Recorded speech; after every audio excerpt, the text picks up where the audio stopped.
This story I am going to tell you now, I'm afraid is already old and familiar to many of you. As with the other talks, this one also was at first addressed to small children of our school and then written down. Not much changed, but still some difference there was. However, here it is. A parable of seagulls. On a sea coast, a fairly large tract of land opening out on the vast sea and the infinite sky, among rocks and cliffs, there lived a flock of seagulls. Rather, many flocks of seagulls, for they were almost innumerable in hundreds and perhaps in thousands, a whole colony of them. Have you seen a seagull, at least in picture?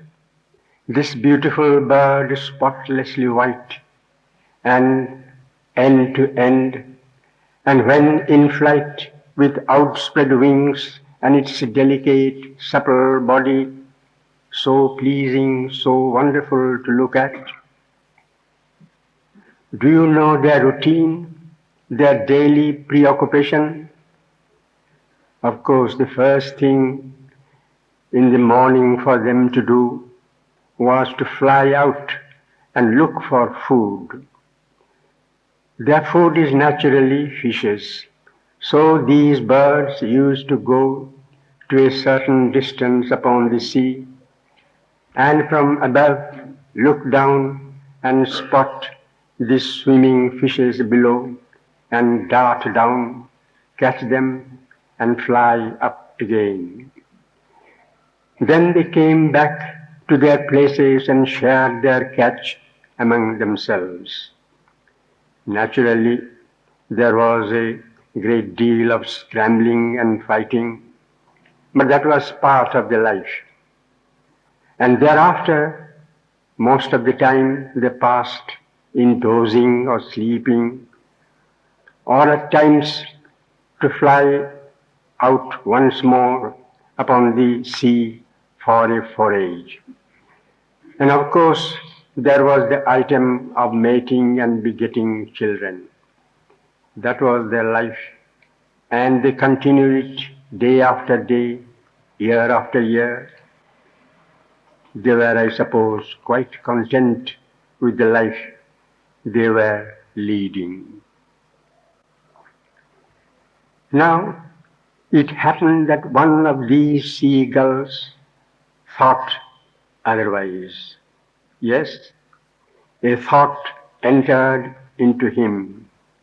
Why should not a thought enter into the head of a bird? A new thought, a faith did enter into the heart of a human child as reported in the Upanishads. So this bird, with his questioning thought, found the ordinary bird life quite uninteresting. He thought, why so much stress upon food and sleep and quarreling and increasing the population? He found flying itself a beautiful adventure. Why fly just for a few miles, only to come back, flop down and rest? Why not fly out into the vast sea abroad and the limitless sky overhead? He has wings. He thought he had wings strong enough to fly him far and high. He would try. So from then he separated from his tribe and went out on his own for the joy of long journey and long flight. It was pure delight for him, and he increased the distance of his flight from day to day, from 100 to 1,000 miles or more. And he found himself gradually incredibly stronger in body, unbelievably happy within. Food or sleep or rest did not trouble him anymore. When he was thus practicing on this new adventure, 2 or 3 of his comrades noticed it and became interested. So these approached him and asked him what the matter was. He explained to them what he was about. He was not happy with the old common life. He wanted a new, broader, more vigorous life. The newcomers were allured to the project and they wanted to join this new adventure. They were gladly accepted. So these 3 or 4 friends joined together and resolved to start a new life. These newcomers were first taught the lessons of long flight. Perhaps now they could fly some thousands of miles at a stretch without rest. One day, the pioneer bird, let us give him the name Shobhanaka, à la manière de Panchatantra, namely Damanaka, Karataka, Bhasuraka, etc. For he was very fine to look at. So Shobhanaka told his comrades, long flight is not sufficient, not only horizontal flight, but a vertical flight should be also our asset. So they attempted to fly up and up into the clouds and beyond as much as possible, as much as Earth's atmosphere and gravitation would allow. They achieved this feat also, and in doing it, they found another mystery. Shobhanaka said, long distance flight, whether horizontal or vertical, is not sufficient. We must increase our speed, the speed of flight. And the way to increase the speed is to speed down from above, dart headlong towards earth. In this way, in place of a bare 50 or 60 miles per hour, they calculated they could attain the speed of sound. To break this sound barrier is indeed an achievement for bodily speed. Now they wanted to go further on. Added to the flight, they now learnt all kinds of acrobatic movements of the body, exactly as expert pilots do with their aeroplanes, that is to say, with their gathering speed, they went through all movements of vaulting, somersaulting, twirling, twisting, and so on. They made their bodies a wonderful mass of supple energy and even radiant energy. At this point, one day, all on a sudden, they saw at a distance a bird of their kind, but somewhat different, more beautiful, more glorious. They approached him, or perhaps he approached them and said, I was observing you, and I found what you are doing is wonderful. Your achievement is really marvelous. But there is something more yet to do. I am come to teach you that. You have still to do that for your true fulfillment. Till now, you were moving on the same plane. All your progress has been made in one dimension. I will explain. You have learnt moving flight. You have to learn now unmoving or still flight. This is a contradiction in terms. In the new dimension, you have to reconcile or unify the contradictions. Listen carefully. I give you the mystery of still flying. It is getting, as I said, into another dimension of space or another kind of space. It is better I give you a practical demonstration. Come, he said, addressing Shobhanaka, stand here by my side on your legs, straight, firm, and unmoving. Normally, when you fly, first you have the will to fly. Then that will you put forth into your body, into your muscles and nerves, spreading it out, as it were, into your wings, making your wings mobile. Now, what you have to do is an opposite movement. Instead of sending your will and energy outward, as if throwing it out, you gather the will and energy within yourself, that is, concentrate within you. Your will and energy, instead of spilling them out,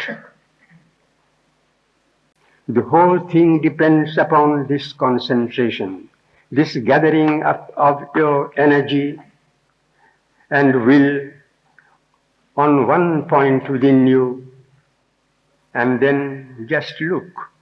That is to say, with your thought or consciousness at the point where you want to go. It is like a strung bow with the arrow pointing at the target, and then let yourself go, as it were. Indeed, if your concentration is perfect, you will leap straight into your target without, as it would seem, passing through the intermediary stages. Telescoping, as it were, all the intervening steps into one single step, a long jump at a lightning speed. Now, try to do what I told you, feel what I am doing. Miraculous it was. Shobhanaka saw the elder one who had been by his side but now is there afar on another cliff. At the next moment, the expert flyer was back at his place as before by the side of his pupil. The pupil exclaimed in admiration, "It is an impossibility, but since you have done it, I will try to do it." "Yes," the elder one said, "I too did not succeed in one day or in one attempt. It takes some time, even a long time, but persistence, perseverance, and faith, undiscouraged, will bring you the victory." Here I give you the ultimate, the supreme secret, the elder continued, the inner core of the teaching. This body,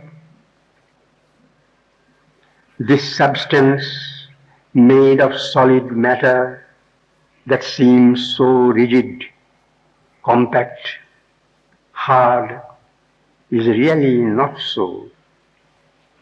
You must have realized it by this time. You cannot even say that this body material is an encasement for the energy and play of energy, which is the true reality behind it. The body, the physical structure, is only an idea. It is a perception. You perceive that there is your body. It does not exist outside your perception. Your perception is an immaterial thing. The whole body, so neatly outlined, so concretely static, is only a combination of ideas and percepts, a projection of your mind. From tip to tip, your outstretched wings consist only of your thoughts, as if strung together. If that is so, you can naturally manipulate thought by thought. In other words, your body. That is what appears you as your body is at your mercy, which means at the mercy of your thought. You can move the body as you like, for you can move naturally, thought by thought.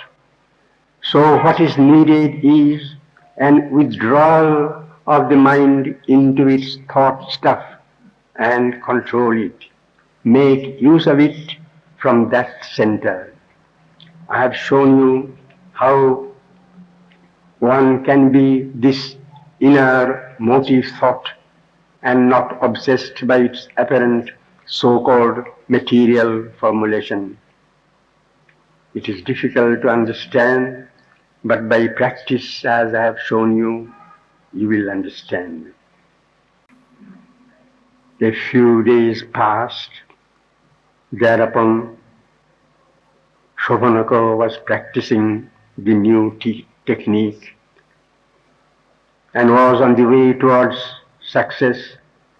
The elder one came another day and said to the group of the 3 or 4 aspirant birds, "My mission is ended. I have taught you what was intended to be taught, and you are on a fair way towards success. A last word you must remember. Your achievements are not for yourselves alone, but you must go back and try to instill these new virtues into your comrades left behind. They too must share the joy and the glory of this new life. I have to go, for there are work still for me to be done, and other and higher dimensions of real living to be gained. But help will always come to you, whether I come or another one comes. You will always be companioned by happy helpers." So saying, this elder bird flew up and gradually turned into a blazing point and disappeared among the stars. Now these transmuted seagulls met and consulted together. They have to go back in the midst of their old comrades But how could they? Naturally, they could not go back to the old mode of life. Besides, they would not be accepted by their old community. They were ostracized, and they were now an outcast group. If they ventured into the society of their old comrades, they would likely be violently dealt with or perhaps even killed. However, there was no option left.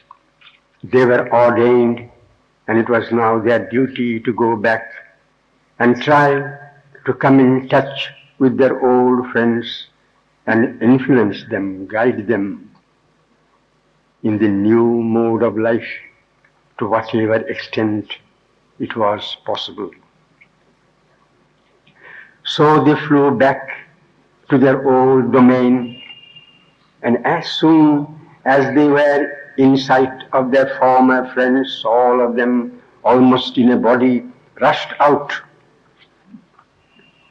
and raised a hue and cry, sounded an alarm. The enemies are come. But these new beings, a new type of seagulls, were not daunted. They approached bravely and calmly, without fear, without any intention of opposing or giving battle. They passed by over their ancient habitat, sailing in a beautiful formation, with their beautiful all-white body aglow with a new radiance, pulsating with a new charm. All rushed out to engage in a fight and combat, full of anger and fury, halted, stood agape in confusion and wonder.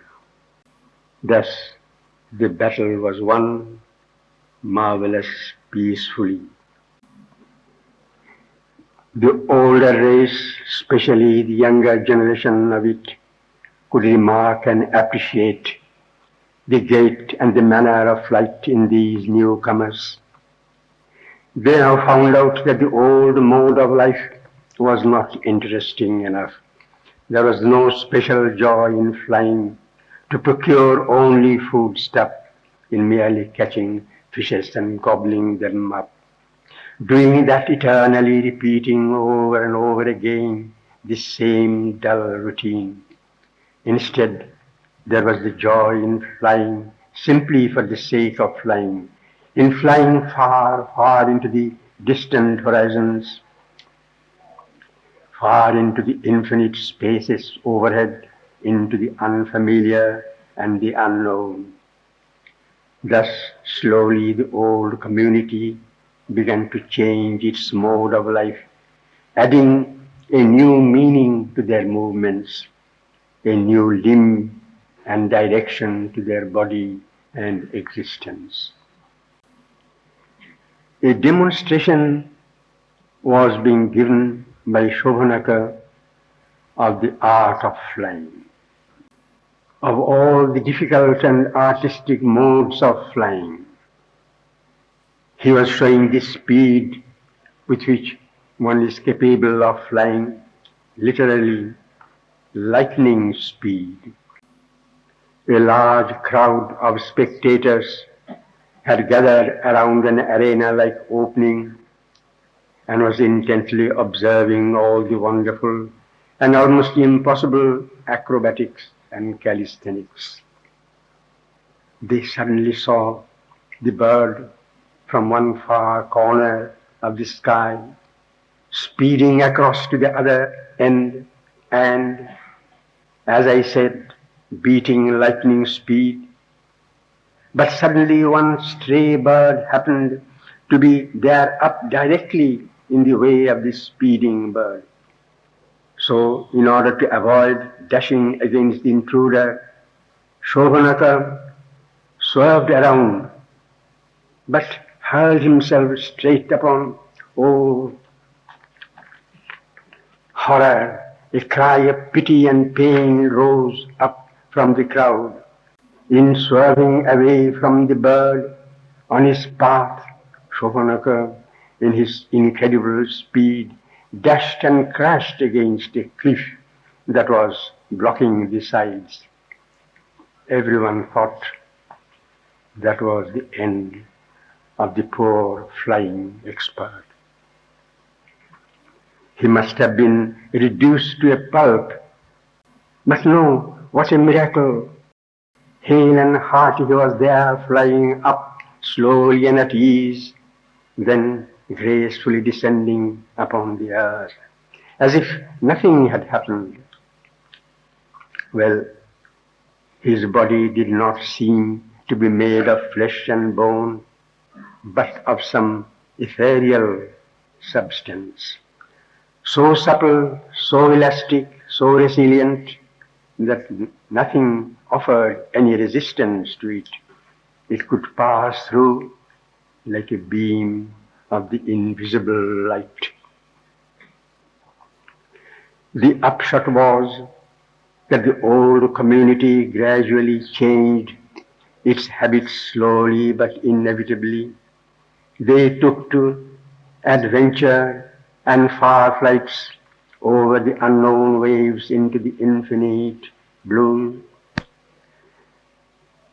Many became experts and given to this new life. They formed gradually a community by themselves and found for themselves another habitat nearby. Those old experts, Shobhanaka's group, became the masters, were with them as teachers and guides.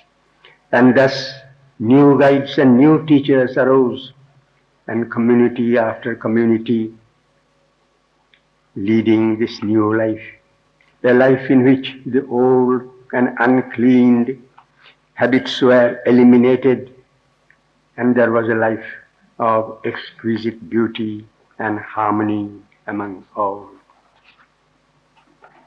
Here ends my story. It is the story, rather a vision and aspiration in a beautiful symbol of a pilot, a real pilot who was flying real aeroplanes. When he flew with his hard, rigid, mechanical wings into the other regions, free from Earth's control, he imagined or aspired to fly with other wings, golden wings, into other regions, golden regions of another kind of consciousness, superhuman consciousness.